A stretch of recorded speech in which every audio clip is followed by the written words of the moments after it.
Welcome to another edition of the Lighting Guys Show. The show is produced in collaboration with AV Nation TV. It's about lighting technology, lighting design, and the collaboration and integration thereof. James, Yes. I'm sorry. I just had a glitch on my side. Okay. I'll edit this out. I'm gonna ask you to. I'm gonna put my video on. I'll Okay. give you a 1, 2, 3 count Okay. and start again. It was on Krishna, not you, and it wouldn't switch. I fixed it. Okay.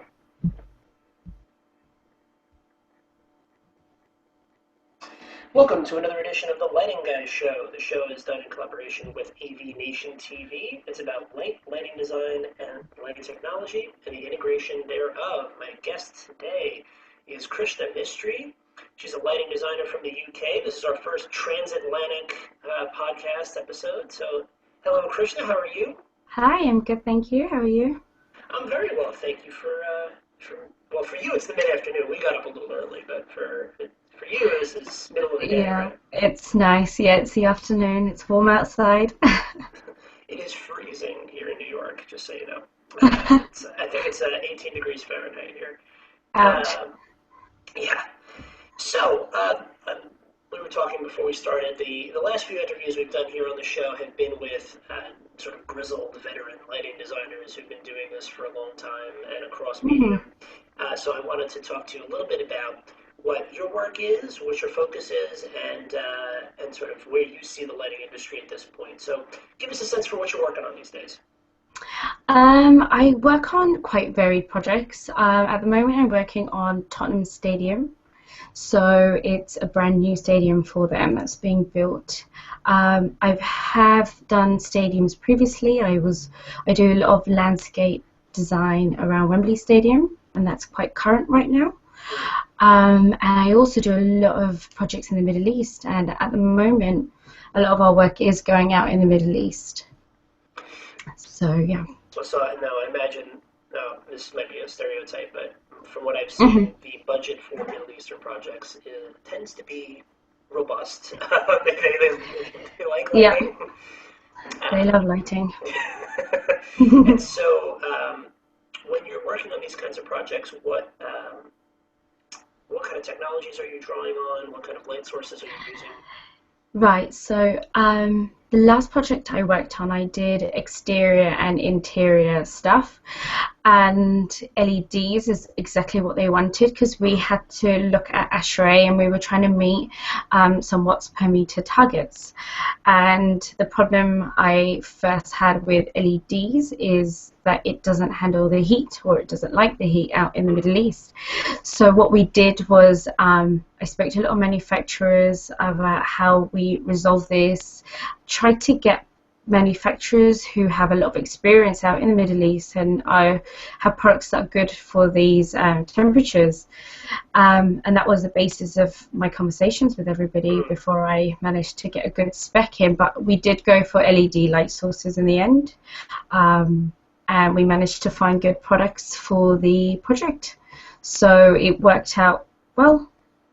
So, I mean, would you say at this point, I mean, here in the States, hmm we're making this transition from more traditional light sources, halogen, fluorescent, metal halide, hmm to LED, with a little bit of kicking and screaming, but not not a lot.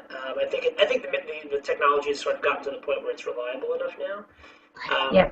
but do you feel that, well, I wouldn't ask you to give you a percentage, but do you feel like the pendulum has swung so the majority of your specs are now LED, or is this still a mix of product? The majority is still LED, Mm, and that's now becoming a client preference as mhm, well.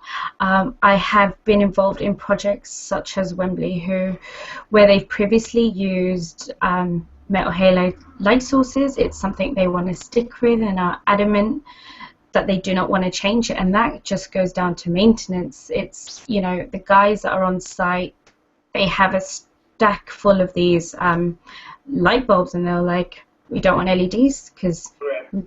they don't want to make it different and just difficult. So it's hard to kind of change it, Mhm. but we stick to LED where we can at the moment. Sure, sure. So hmm primarily your work is focused on architectural lighting, I'm gathering. Yeah, yeah. Uh, And so, For you, as a lighting consultant, are you heavily involved on the control side, or do you write a sort of broad control spec and let another specialist go in on it, or how do you handle the control aspect of it? We often do have a more focused meeting with our clients about the controls, actually. It is quite important for us to get that correct at the beginning. Once we're happy with it and once it's designed, we do send it off to, a manufacturer or, whoever we use for the project to kind of take control of that after. Got it. So like when it comes to commissioning the system on site, the reason I'm asking this is because, at least here in the States, I think that when it comes to architectural projects, controls tend to be the part that everybody has a piece of, so no one really owns it. There's the lighting consultant, there's the architect a little bit, there's the AV people, and then there's the end user. And because everyone sort of has an opinion on what the control system is, no one really defines what the control system is and goes forward. How do you address that? How do you tackle those kinds of like real day-to-day end user issues? Well, I did do a coffee shop as well, and what we did when we had to go for the commissioning is to have the clients on board. We just worked together, and it was literally just scene setting, really basic stuff, but just so that they were there and they saw exactly what we were doing, and that way it wasn't just me taking control of how I wanted it to look. They were there as well, and they got to have a hand in it. Right. I think, bigger projects, it's quite difficult to have that, and it's often that they take more control than we would like to. Right, sure. Yeah. And are you guys, this shows my ignorance, but are you specifying a lot of Dolly systems, or are you sort of all over the place, or what control protocols are really driving your specs? Dali is probably the one we use the most. Sometimes we do the basic 1 to 10 dimming. DMX I used for special feature lighting, obviously specific to the project. However, it's Dali that we use mainly.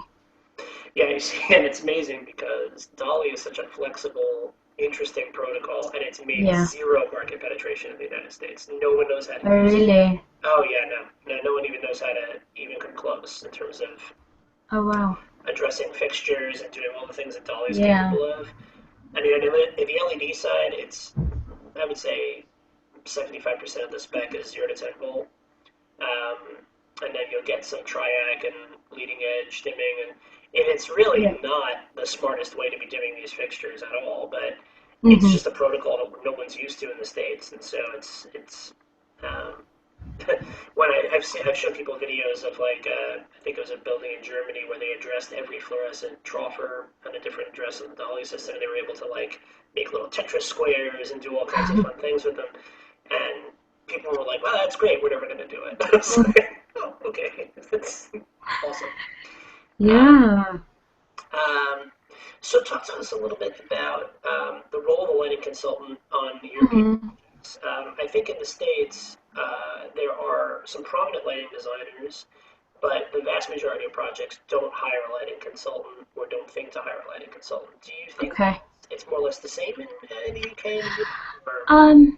Well, it's slightly different because I work within an engineering firm, so a lot of our projects do come through the company, and I've got all the teams and disciplines, and we work together.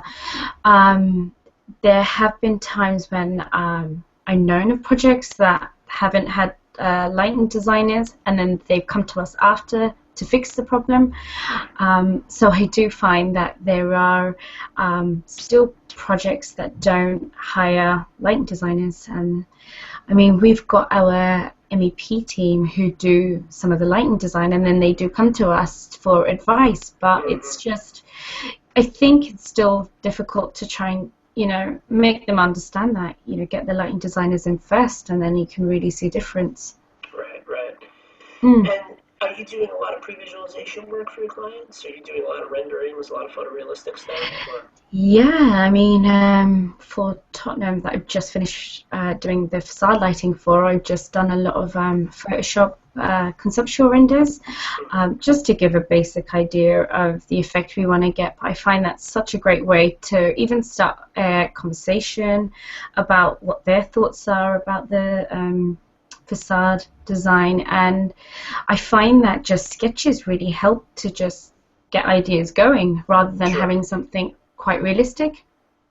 I agree, and so it's funny you should say that because I think that the assumption with younger lighting designers is Hmm. that they live in the world of renderings and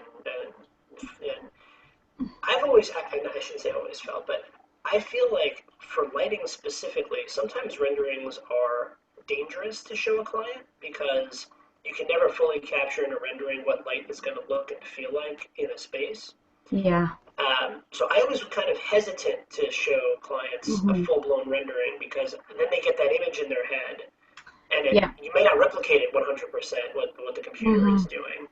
So I'm always Hmm. sort of, I think what you're saying about a rough sketch or something that gives the idea of what you're going for, it makes Yeah. fewer visual promises. It's sort of. Yeah. Um, so what's your typical design workflow with a client? How does that work for you guys?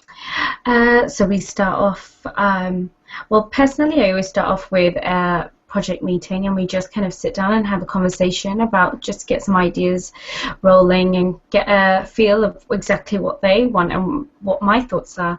And then I always have a conceptual presentation that does include a lot of sketches because I love to draw. So for me, that's a great way to start. And then once from there, we start, kind of bringing it to life, showing them products, showing them. I mean, I do showroom visits, so sometimes if we do have the time and we do have the scope, I take them out to show to kind of or to see something, so they get a feel of exactly the effect we're trying to achieve. Um, and then we go into, um, you know, lighting calcs and I'll just to see that everything works well, and then yeah, it's then the final step would always obviously be producing all the drawings, carry on with the lighting calcs and do the control spec as well. We bring that into quite early. Sure, sure. And then once the job goes, once the contractors are involved and the site's being built out, Hmm. I imagine you're going out to site, you're doing, punch list notes and those sorts of things as well. Yeah, that's exactly what we do. I have been involved in a lot of projects where we aren't scoped till the end, so it's always probably stage D, and then that's it. It goes to tender, and then we don't get involved after that. So, Gotcha. I Okay, mean, yeah. that's interesting. Hmm. Yeah, I mean, yeah, maybe this isn't quite the same in the UK as it is in the States, but in the States we've got for lighting designers, quite a few of them start in entertainment and they work in theatrical lighting or television lighting, and then they move their way into architectural lighting for a number of reasons. Hmm. Did you find that same sort of crossover in your end of the world, or is it more Uh, disciplined? yes, I think it's more disciplined. I Mm, don't think I've come across any theatrical designers that have gone into lighting, really. that's really interesting. That's Yeah. you know, I don't know. In the states, I think at least this is what that was my career path, and it's been the career path of several people that I've known. Hmm. We study lighting in college as in theatrical context, and so we Hmm. do lots of different shows. And then my first 5 or 6 years in the industry, I was a lighting designer for in theatrical work and television.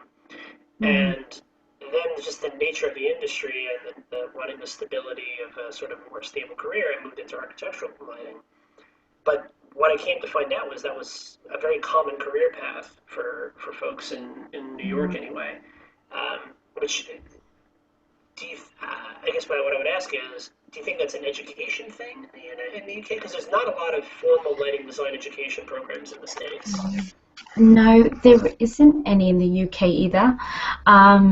We all come from very different backgrounds, so even in my team, none of us studied the same degree, which is quite interesting. And I found that I've met a lot of people who have done, one of my colleagues is a product designer, the other one is an electrical engineer. I have an interior design background. So as a team, we're all varied.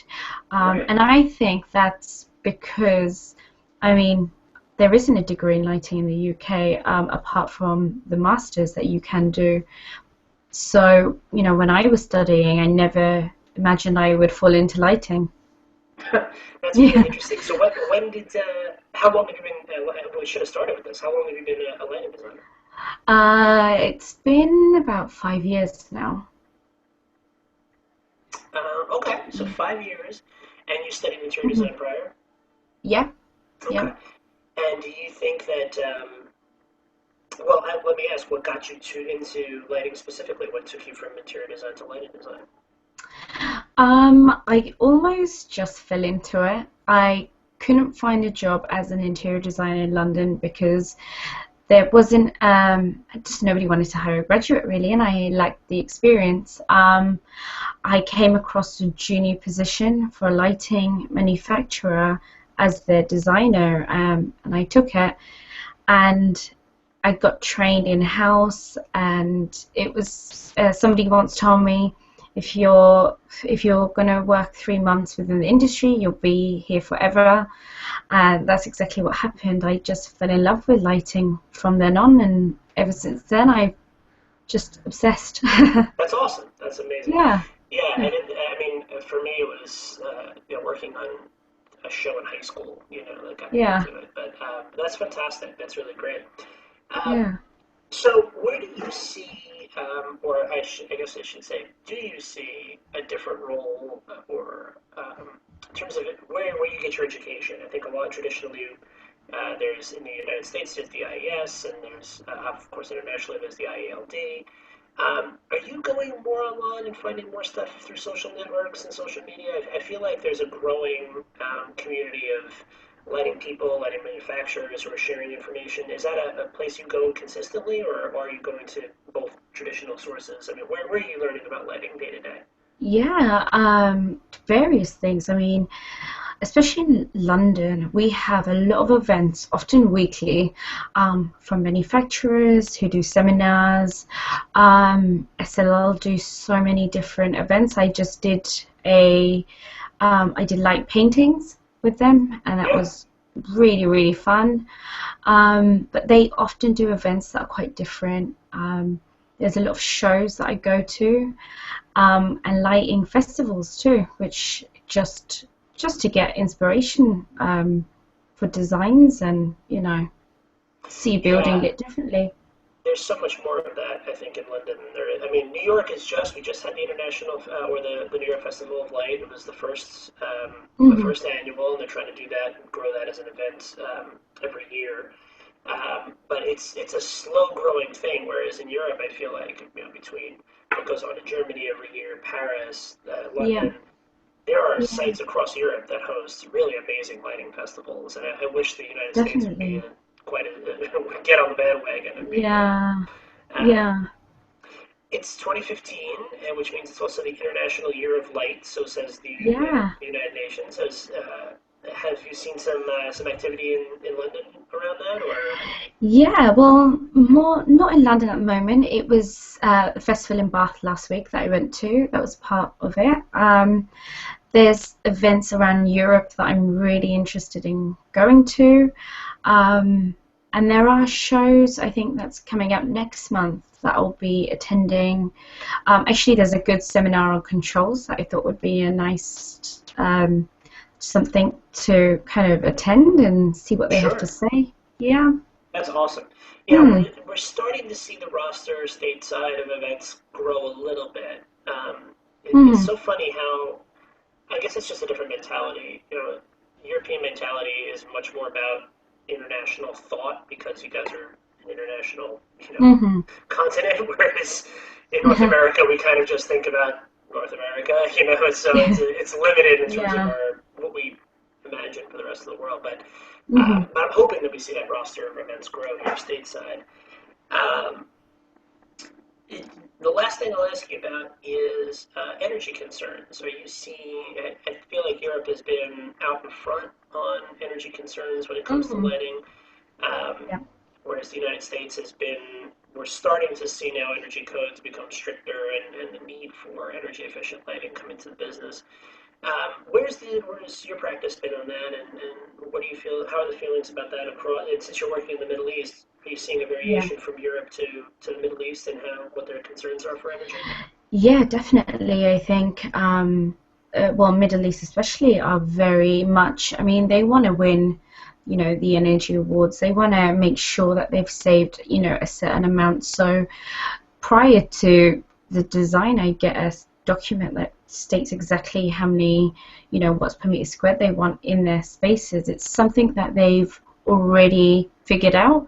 Whereas in Europe, some maybe, not so many, not as many as we would like to. But for us, it's still, I think it's a responsibility. You still want to make it as energy efficient as you can and where you can. But thankfully, there are so many products out there which are great for that. So it helps. It definitely helps. Mm. It's. I love that you said that it's a responsibility because Mm. there was a big debate here in the States when they started to phase out the incandescent light bulb. Mm-hmm. And a lot of traditionalist lighting designers came out and said, energy is not our concern. Our concern is making beautiful light and let Right. other people worry about energy or where the energy comes from.